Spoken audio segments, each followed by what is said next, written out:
Buenos días a la amada familia de Dios en este domingo 31 de mayo del año 2026.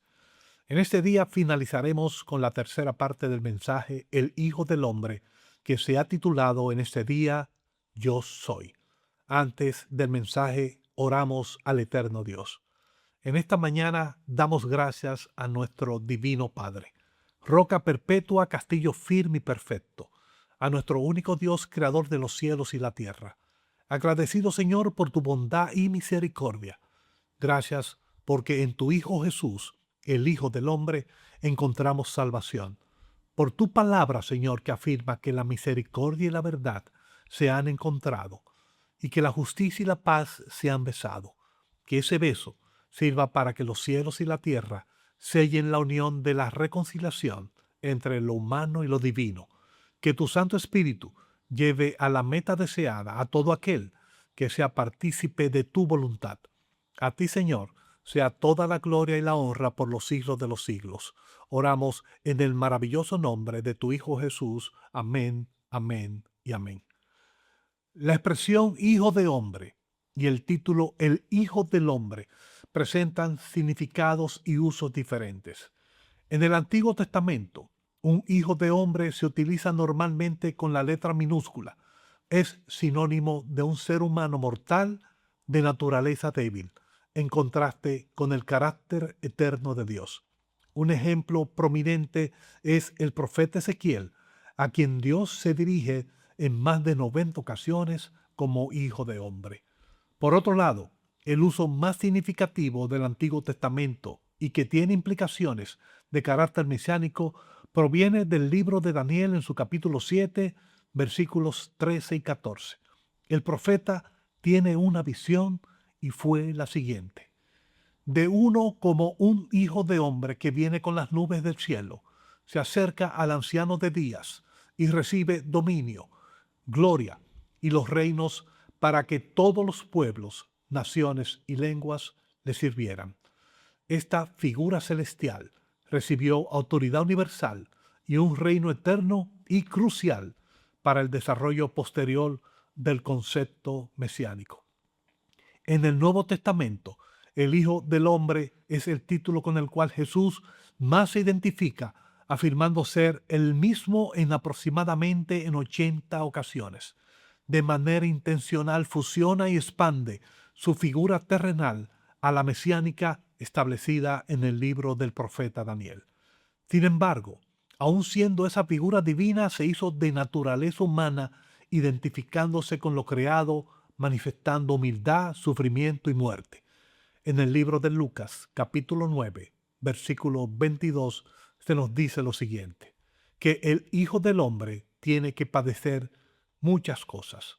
Por otro lado, Jesús confirma su papel como el Mesías y figura escatológica en el libro de Marcos, capítulo 2, versículo 10, donde afirma: pues para que sepáis que el Hijo del Hombre tiene potestad en la tierra para perdonar pecados. Y se refiere a su regreso glorioso al final de los tiempos, como nos dice el libro de Mateo, capítulo 24, versículo 30. Entonces aparecerá la señal del Hijo del Hombre en el cielo, y entonces lamentarán todas las tribus de la tierra y verán al Hijo del Hombre viniendo sobre las nubes del cielo con poder y gran gloria. Cuando Jesús se autodenomina el Hijo del Hombre, afirma su identidad como ser humano con un propósito de sufrimiento y servicio, y su identidad mesiánica y divina como la figura gloriosa de Daniel capítulo 7, que juzgará y reinará. En el año 1985, el erudito del Nuevo Testamento, Robert Funk, junto a su grupo de colaboradores, dieron comienzo al llamado Seminario de Jesús. Su argumento era tratar de encontrar al verdadero Jesús histórico para de una vez y por todas dejar detrás la leyenda creada con relación al título El Hijo del Hombre. Estos establecían que su meta era poner fin a la ignorancia de la enseñanza sobre Jesús con una severa crítica al establecimiento religioso. Esto así, por no permitir que la inteligencia de la alta erudición pasase de los pastores y sacerdotes a los creyentes. Para este grupo, el llamado Evangelio de Tomás resultaba tener una mayor credibilidad que los 4 evangelios tradicionales, indicando además que solo el 20% de los dichos de Jesús son realmente verdaderos. Sin embargo, este seminario, en vez de aclarar, lo que hizo fue ignorar la verdad del Jesús histórico, divino y su evento sobrenatural. Por otro lado, otros eruditos bíblicos crearon lo que se llama los criterios de autenticidad bíblica.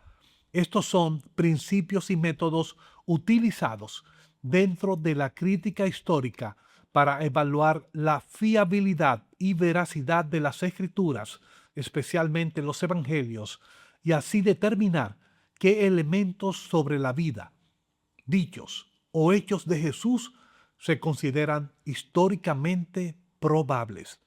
Los criterios de autenticidad más reconocidos son 5. Abundaré en los primeros 2, debido a que a estos son los que nos llevarán a la parte final del mensaje, y citaré solo los próximos 3. El primer criterio es el llamado de discontinuidad o de semejanza.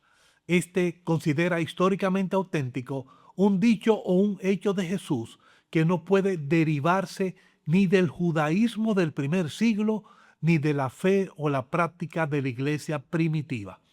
El segundo criterio es el llamado de atestación múltiple o testimonio múltiple. Este considera auténtico un dato o tradición que aparece en múltiples fuentes o formas literarias independientes dentro del Nuevo Testamento. En tercer lugar, tenemos el criterio de coherencia o conformidad. El cuarto es el criterio de rechazo y la ejecución. Y el quinto está el criterio de la vergüenza. Termino la tercera parte y última del mensaje El Hijo del Hombre, que se ha titulado en el día de hoy Yo soy, con lo siguiente. Los líderes del Seminario de Jesús, disuelto en el año 2006, escribieron un libro llamado Los 5 Evangelios. En este afirmaron que tan solo 2 criterios de discontinuidad o de testimonio múltiple certificaban la autenticidad de la frase el Hijo del Hombre, un título que aplicaba Jesús a su persona. Su metodología, la cual pensaron que resultaría infalible, resultó ser todo un fracaso. En los evangelios encontramos no solo 2, sino 5 fuentes fiables, diferentes, de que Jesús se definió con ese título.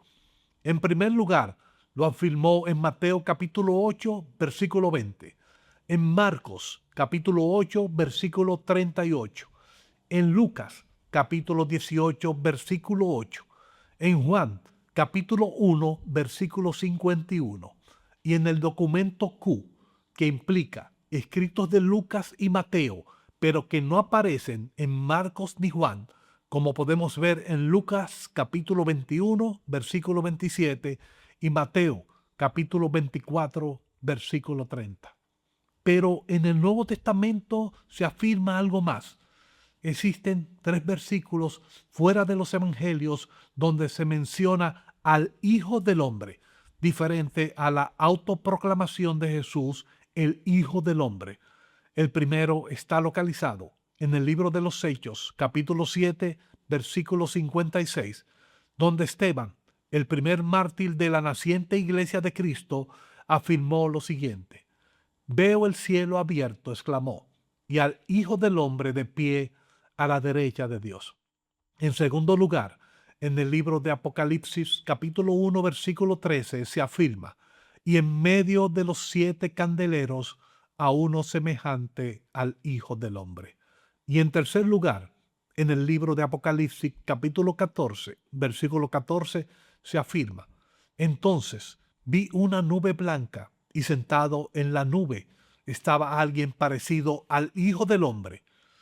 Estos versículos declaran la veracidad de que existe un Hijo del Hombre, pero Jesús no proclamó nunca haber visto al Hijo del Hombre. Él dijo ser el Hijo del Hombre. Esto, sin lugar a dudas, resulta ser más que suficiente para que todos los pensadores críticos del Jesús histórico y divino sigan viviendo en el sueño de su propia incredulidad. La impactante historia del libro de Marcos, capítulo 14, versículo 61, nos brinda la poderosa afirmación que muchos todavía al día de hoy se niegan a creer. La palabra del Señor nos dice lo siguiente: el sumo sacerdote le volvió a preguntar y le dijo: ¿eres tú el Cristo, el Hijo del bendito? Y Jesús le dijo: yo soy. Y veréis al Hijo del Hombre sentado a la diestra del poder de Dios y viniendo en las nubes del cielo. Que la paz y la gracia del Padre y de su Hijo Jesucristo esté con ustedes desde y hasta la eternidad. Y el pueblo del Señor dice amén, amén y amén.